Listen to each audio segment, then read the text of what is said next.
அடுத்தது வர்றது தஜ்ஜாலுடைய நேரடி வருகை தான் இருக்கும். இப்போ இந்த ஆட்சி ஆல்ரெடி தஜ்ஜாலுடைய ஆட்சிங்கிறார். இது தஜ்ஜாலுடைய டைரக்ட் ஆட்சி தான். இது ஜெருசலம் லீடர் வந்தாலும் இது என்ன நடந்தாலும் இவன் எப்போ ஃபிசிக்கல் ஃபார்மில் வருவான் அது தெரியாது. மொத்தத்தில் இந்த நிகழ்வுகள் நடக்கும்போது கண்டிப்பாக தஜ்ஜால் நேரடியாக வரக்கூடிய காலகட்டம் மிக மிக மிக அருகில் இருக்குது. இப்போ நீ இஸ்ரேல் டவுன்ஃபாலில் போகுமா? போகாது.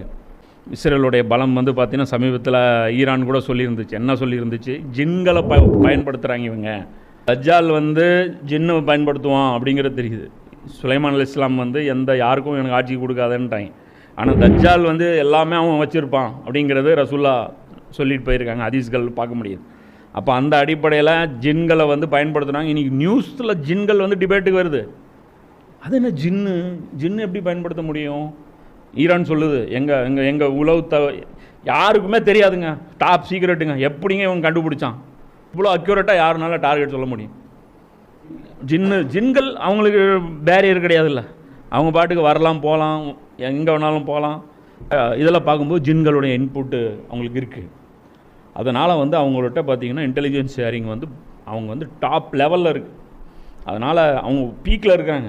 இன்றைக்கி அவன் தஜ்ஜால் அவங்களெல்லாம் மெசாயான்னு நம்ப வச்சுருக்கான். தஜ்ஜால் இன்னும் அவங்கள யூதர்களை கன்வின்ஸ் பண்ணி எல்லாரையும் அந்த இடத்துல கொண்டு வரணும் அப்படின்னா ரெண்டு விஷயம் நடக்கணும். ஒன்று, யூதர்கள் பற்றிய வெறுப்பு உலகம் பூரா பரவணும். ஆல்ரெடி அது பரவி இருக்கு.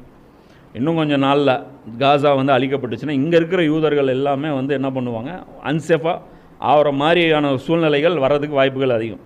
அந்த மாதிரி சூழ்நிலையில் அவன் எங்கே போவாங்க? கிட்டத்தட்ட 2ஆம் உலக இந்த ஹிட்லர் காலகட்டத்தில் நடந்த மாதிரி தான். ஹிட்லர் அடிக்கிறான்னு சொல்லிட்டு தான் அங்கே போனாங்க எல்லோரும். அது ஒரு டூலாக பயன்படுத்திட்டாங்க. என்விரான்மெண்ட் அவங்க உருவாக்கி கொடுத்துட்டா யூதன் தன்னால் அங்கே போய் உட்காந்துக்குவான். அப்போ அவன் அங்கே கொண்டாந்துட்டானா அப்போ அவன் மசியான்னு தன்னை டிக்ளேர் பண்ணிவிட்டு அவன் வெளியே வருவான், தஜ்ஜால் வருவான். அப்போ அந்த டைமில் இன்னும் நெருக்கத்தில் போகும்போது தான் நம்ம அக்யூரேட்டாக சொல்ல முடியும். ஏன்னா தஜ்ஜால் கோபத்தின் போது வெளிப்படுவான் அப்படிங்கிறாங்க. ஸோ அதுக்கு முன்னாடி இப்போ இவர் என்ன சொல்கிறார் அப்படின்னா, பிஃபோர் மல்ஹமாவே தஜ்ஜால் வருவதற்கு வாய்ப்புகள் இருக்குங்கிறார். இப்போ இதில் முஸ்லீம்களுக்கு என்ன பயங்கரமான சோதனை அப்படின்னா, அப்படி வர்ற தஜ்ஜாலுக்கு 2 கண்ணும் இருக்கும். அதான் பிரச்சனை. இவங்க அந்த பூத கண்ணாடி எடுத்துகிட்டு இப்படியே போவாங்க, நெத்தியை தேடிவாங்க, முடிய மேலே தூக்கு கீழே போக்கு, மேக்கப் போட்டிருக்காங்க, நாய் மண்டை தேய்ச்சி கழுவு, ப்ரெஷ்ஷை போடு, காஃபீர் எங்கே எழுதியிருக்கு காஃபீர் ஹஜ்ரத் அரபியில் பாருங்கள். ஹஜ்ரத் இல்லைப்பா ஒன்றும் இல்லை அப்படியே ரைட் ஓகே. தஜ்ஜால் வந்தால் என்ன வராட்டி என்ன, ஆல்ரெடி உங்கள் ஜோலி முடிஞ்சு போச்சு.